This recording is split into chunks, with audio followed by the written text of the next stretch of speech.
All right, you're welcome back. In case you're joining us, you haven't actually missed more, but we're on The Agenda, your program that looks at topical issues in the country, security, politics, and what have you. Mentioned a few. Well, we've been looking at the Nigerian government and anti-terrorism peace talks. How far can it take us? I've been talking a lot, and we've actually gotten a lot of revelations to that effect. I've been talking to Mr. Omon Mejele. He's a legal practitioner, consultant, and public analyst. You're welcome again. Thank you. Thank you so much. Well, we left off, in the committee. We're looking at the peace talks, and then because they are at the forefront of this peace talks right now, they are the faces that we can hold responsible, in the northern hemisphere. Okay, let's take a look at this committee now. I'd like to just read out a few of them. Now, they include traditional rulers, the clergy, Christian and Islamic academics, retired military men, businessmen, and former public officers. 31 members of the committee are nominees of the governors in the Northern Hemisphere, and the others are representatives of organizations in the region. We have traditional rulers, including Lamido of Adamawa. We have Barkindo Aliyu Mustafa, the Emir of Ilorin, Alhaji Ibrahim Zulu Gamfari. Other emirs, we also have the chair of the defunct Federal Government Committee on North Crisis, Sheikh Ahmed Lemu, and then the Bishop of Sokoto Diocese of the Catholic Church, which you rightly said initially, Reverend Matthew Hassan Kuka. And there's someone actually want us to take a look at, the former Commissioner of Police in Lagos State. Is a member of the committee. Sav. Yes, okay, Alhaji Abubakar Sav. Yeah. He's also representing Benue State Governor Gabriel Suswam. Yes. I did a little background check on him, and I noticed that he is a little more like an extremist, especially with Jonathan's administration. He has faulted his appointments. There was a time he actually urged Jonathan to appoint Okiru and Colonel Uma as defense minister sometime in April 2012.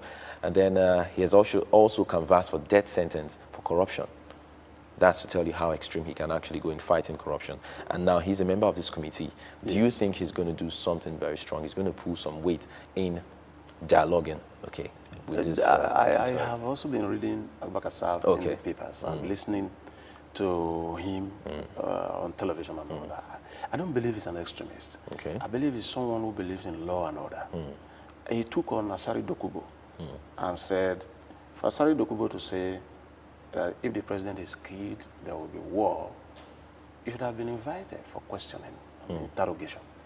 Caution, if it's going to be released, it should be released, because that was inflammatory and could have plunged the country into crisis. And incitement. Recommending death penalty for corruption, for corrupt public office holders, is not an extreme opinion. That's what happens in China, and that is the only way they have been able to bring down corruption. You're not going to find a Chinese with a bank account in Switzerland, an official of the Chinese government, having accounts in the Cayman Islands or in Lebanon, all over the world. Because if you are found, you know the consequences. Yes. And so the extent to which corruption has eaten deep into the fabric of the Nigerian system, we have to take extreme measures. Because corruption has now erected a parallel government. And almost legalized itself, actually. Yeah. Is it? No, it has been legalized. Okay. It has been legalized. So that's not an extreme view. Then he has also spoken on issues of appointment.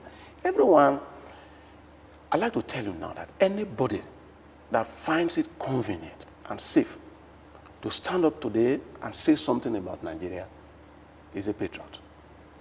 You might not agree with his opinion. His view. But I'd like to tell you that there are people who are talking all over the place. I fundamentally disagree with the opinion of some of them. But I will do anything within my powers to protect their right to be able to air their views. And keep airing their views. Yes. It's a right guaranteed them by the Constitution.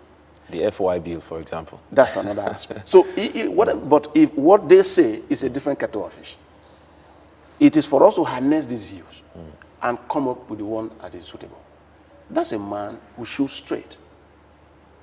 That's a man, he has let us know what he thinks on the issue of state police. He let us know what he thinks about Babangida. Let us know what he thinks about some of these governors who are looting the treasury. So he is somebody who has his views.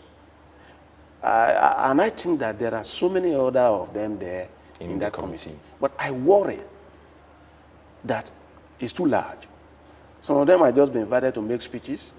And then there are reactionary elements in there. You have also mentioned their names, who believe that they are fighting for their religion, and so it's a no-go area. How can you, a Christian, come and say something about my faith?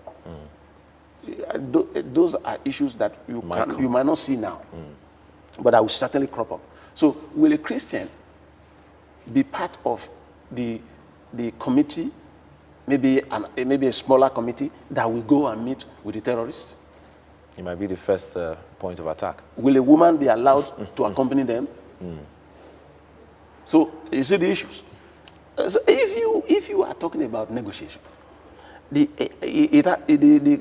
composition of the committee has to be strategic, and there has to. You don't just put in people because this one is a retired Air Force man, or that one is this or that. How now are some of these people acceptable to the terrorists? But in any case, I think that what they are just going to do is to fashion out ways, yes. Yeah, ways and means for reaching these people and entering into proper negotiation. But that this committee will do it, I doubt it. Okay. All right. Now let's take another comment from one of the politicians, prominent politicians. He accused the northern leaders of seeming complacency and lackluster posture to the Boko Haram phenomenon, and that's Chief Edwin Clark.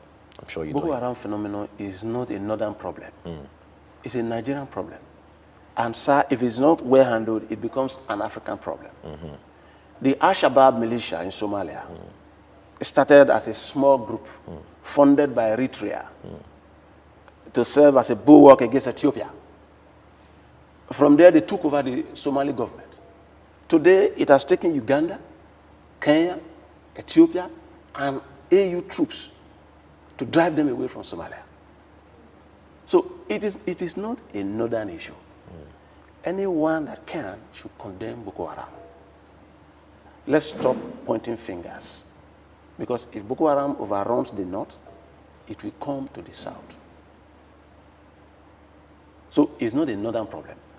It should not be left for northern leaders to solve. It's a Nigerian problem. And it is time all patriots should rise. That's why I don't believe in seizing this opportunity to be blaming the president or the security forces, because it is a new phenomenon. This issue of terrorism, improvised explosive devices, it is very difficult to check. Our security forces are not used to this. It's the first time they are coming across it. So it's more like they're stretched. Yeah, they are overstretched, and we should assist and encourage them by training, by good pay, compensation, insurance policy, and exposure. Is that the reason why the president had a lot of percentage in the budget accrued to security? Yeah, I think so. And you know he was. I think so. Yeah, the budget took the highest percentage of. Yeah, the security votes took the highest percentage of the budget. Yeah.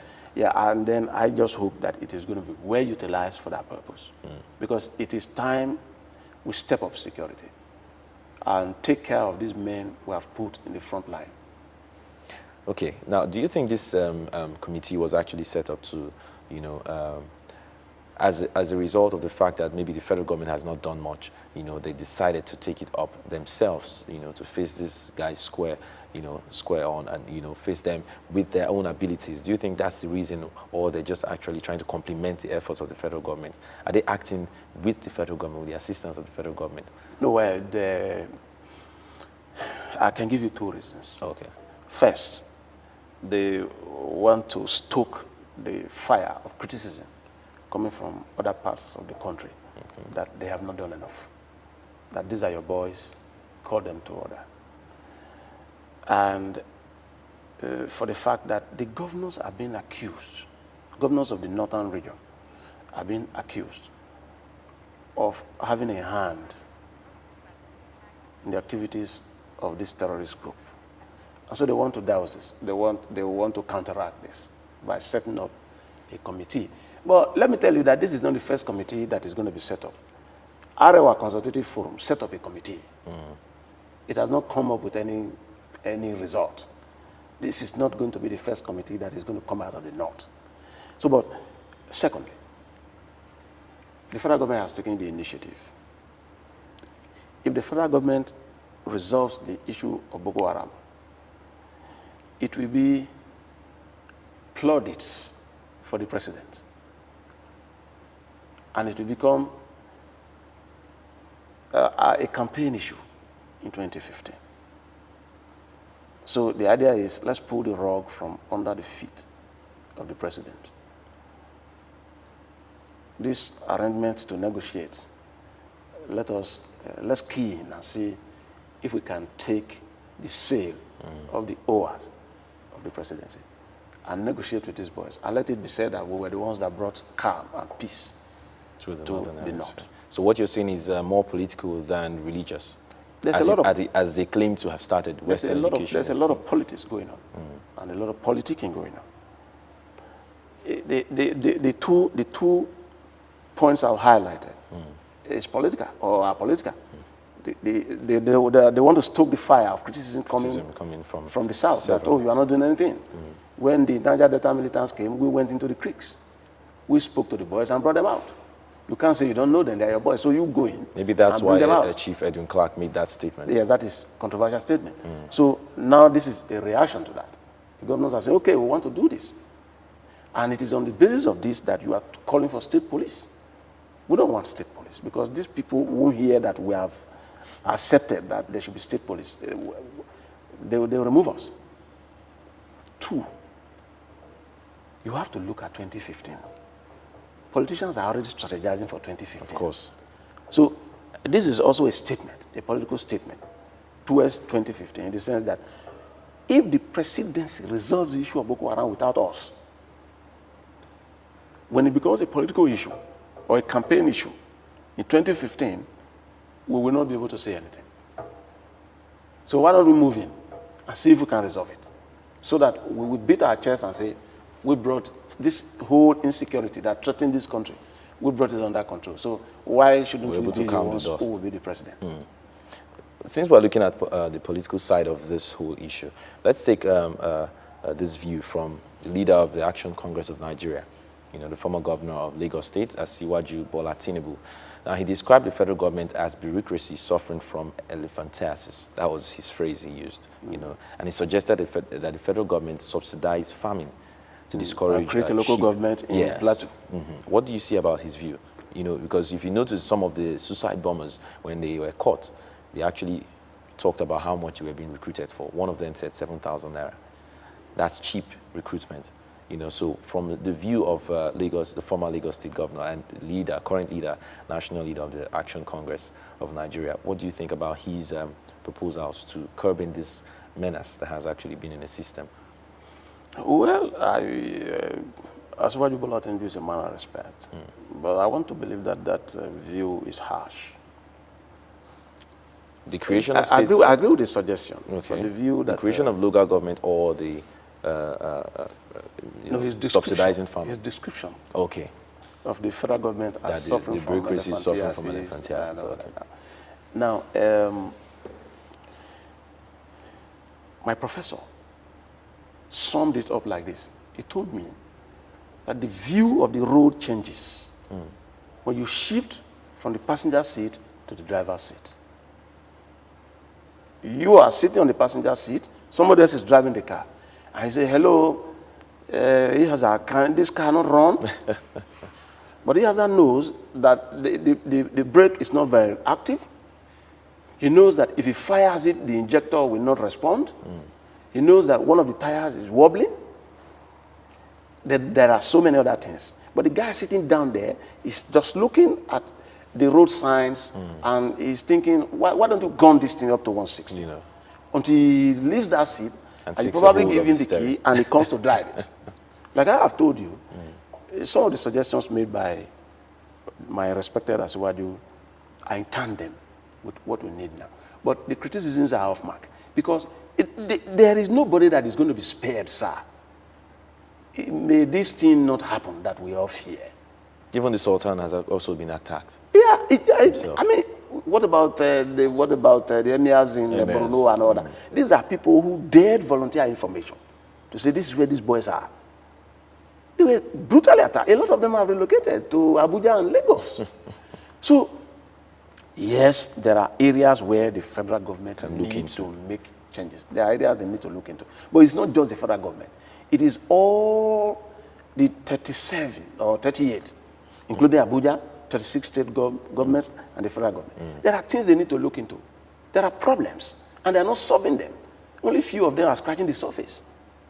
But the federal government particularly is complacent. And they are now out of reach of the people that voted for them. They do not understand what is happening. They do not care. They don't read papers. They don't watch Nigerian television. So they don't know what is going on. They are removed from the people. The fertilizer that the Azaza will supply, are you aware, sir, that it's one of the components for making this bomb? Yes, the IED, the improvised. Yes. Yes. One of the components for making the improvised these devices. Right. Now, fertilizer has always been provided for the North. For the North, since they're majorly in agriculture. Yes.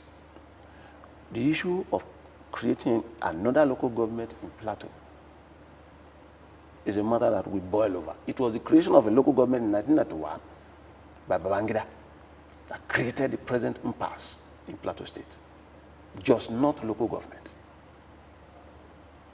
So, this other one, where do we create it? And for who? For those they call indigenes or for those they call settlers? I agree with the respected Tinubu that the federal government has not done enough in Plateau. You just need to enforce a few things.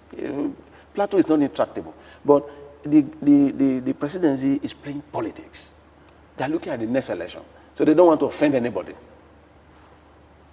That's the issue. For what to save Nigeria is not just fertilizer and creation of local governments. There must be decentralization of power. There's too much power at the center, which is so attractive that everybody wants to go there.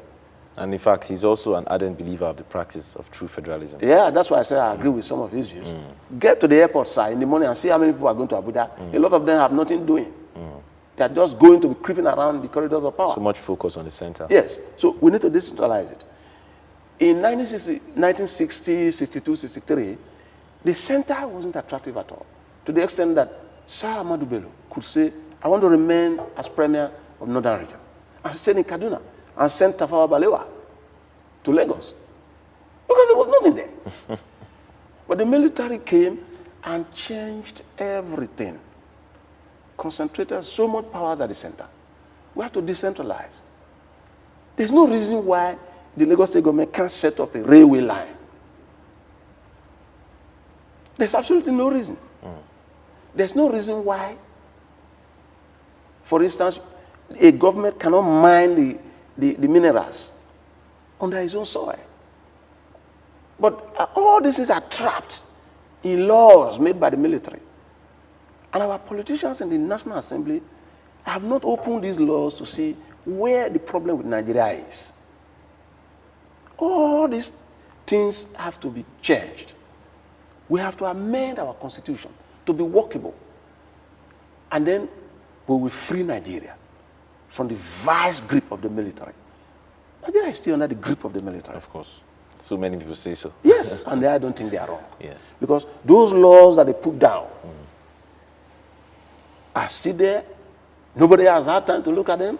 They are busy awarding contracts to themselves. They are busy appropriating salaries, emoluments.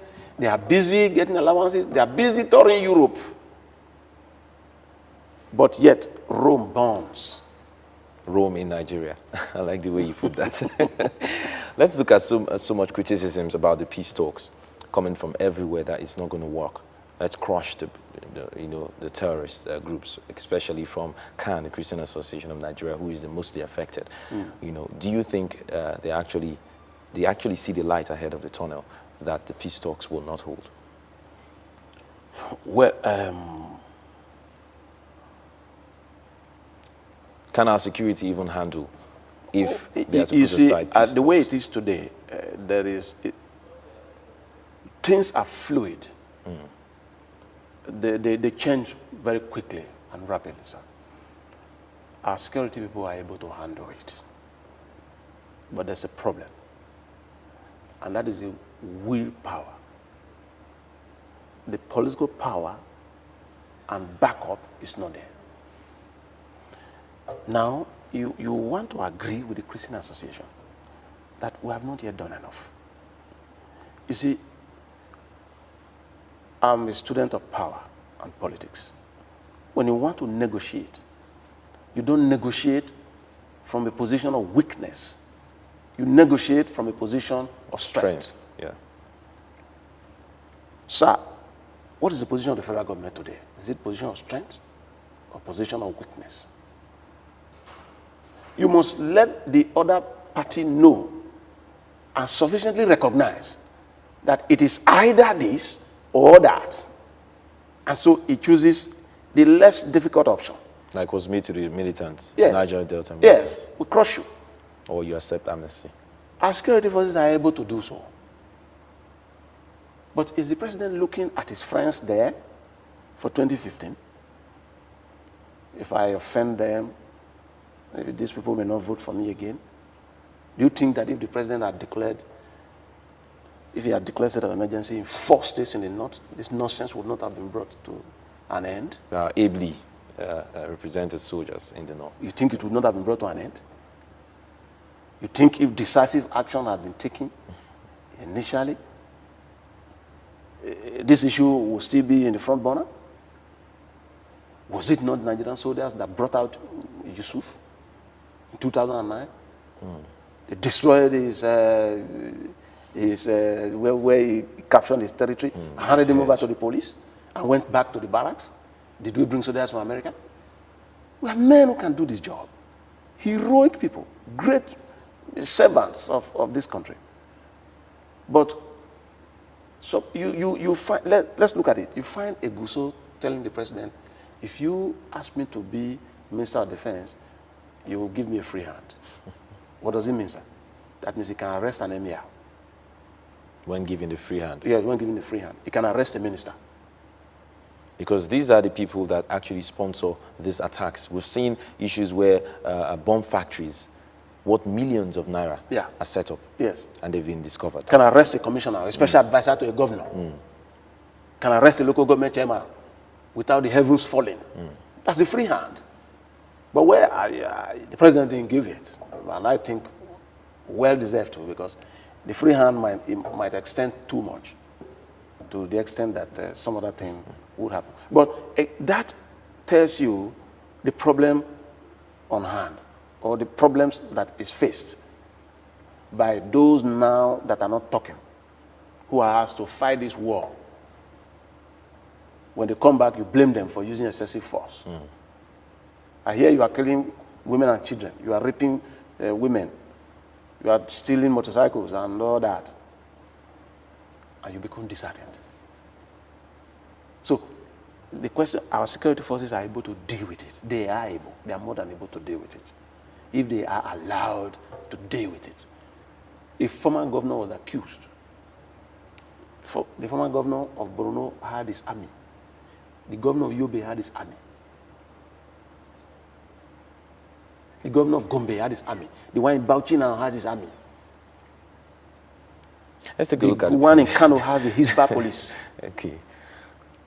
And these are all functioning. These are all functioning. And then the leader of a political party tells you that arrest this governor who came under my party. He was sponsoring these people. What has happened since then? Was he ever invited? For questioning. Let's take a look at the view from the police, the move, rather, from the police. They've deployed 18 commissioners of police, mostly in the northern part of the country. Is this still in line with the fight against terrorism? How far can this take the country? Well, I'm not a believer in changing the clothes of the uniform of the police and thinking that will solve the problem. Yeah, the IG, in fairness to him, may want to ensure that nobody stays too long in a place. So they do not familiarize so that with... you will not be compromised. It's not familiarize. You familiarize yourself as soon as you are posted. But the fact is, do you get compromised so that they will not be compromised? That may be all right. But you see, these people, you post a commissioner, it requires troops, it requires armament, it requires weaponry. Are these available to him? The contingent of police that is in the state, are they well mobilized? Are they supported? You find a state like Lagos ably supporting the police. Ogun has taken the cue. When the robbers left Lagos, they went to Ogun State. And Amusu came in and decisively dealt with it by giving the police what they needed. That's replicated in Osun, Oyo, Ekiti. These are mostly in the southwest. Southwest. Part of the nation.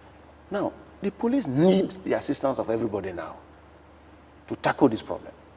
Policemen are being killed, soldiers are being killed. We can't just brush that aside with a wave of the hand and say it does not matter. These are people who stood up to defend this country. What is the encouragement that we are giving them? Where are their barracks? Where is the gear that you see on television worn by policemen in other countries? Is it difficult for the federal government to buy? Okay, in your last words, sir, because I think our lifespan has been cut, has actually come almost to an end on the show.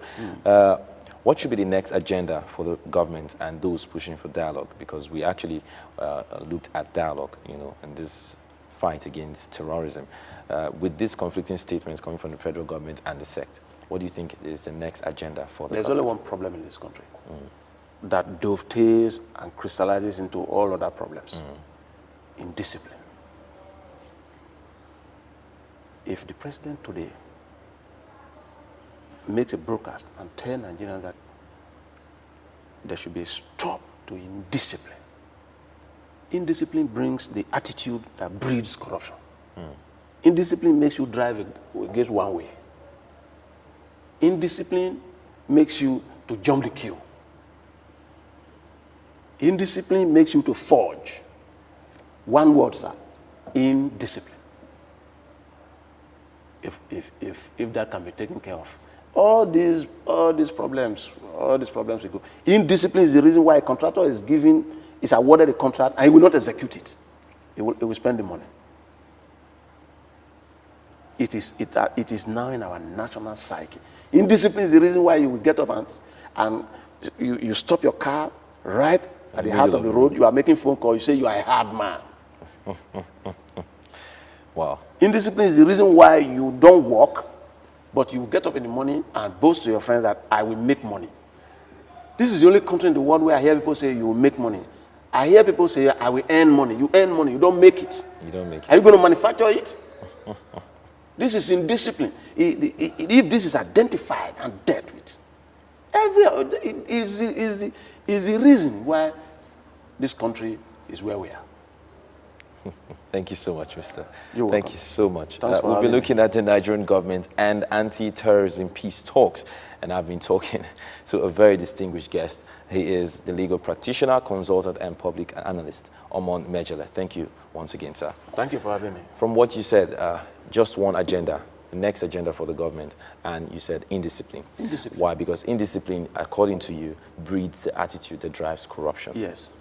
Thank you so much. That's the way we have to keep it on this point in the show and wrap it up. Until next time when we come your way, the next agenda that is procured from this platform to the government actually should be a fight against indiscipline, not much about terrorism. That's a view that we're able to sum up on this edition of the agenda against the fight with terrorism.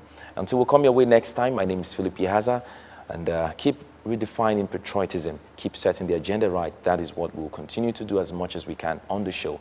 Thank you so much for being with us. Bye-bye.